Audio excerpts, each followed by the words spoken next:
In 2 minutes, I'm going to tell you how Ted Ngoy, the donut king, built his donut empire to $100,000 a month in the 70s.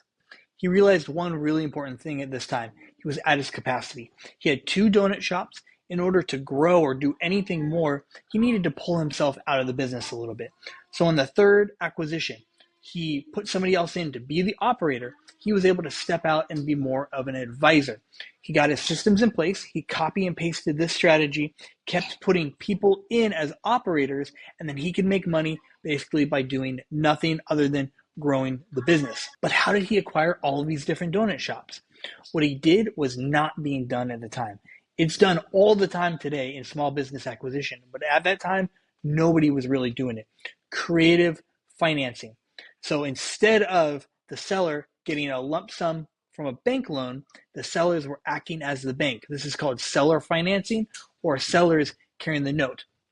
He would negotiate terms where the seller would get a monthly payment, they would go off and retire and live comfortably, and he would come in as the owner and pay them as if he was paying the bank. If he defaulted on the payment, the sellers could take that donut shop back over and sell it to somebody else.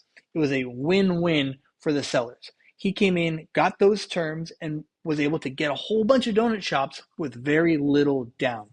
So as he grew his processes, as he put different people in place to be the operators so that he didn't have to be, and then he got favorable terms to purchase a whole bunch of different donut shops, he was growing exponentially.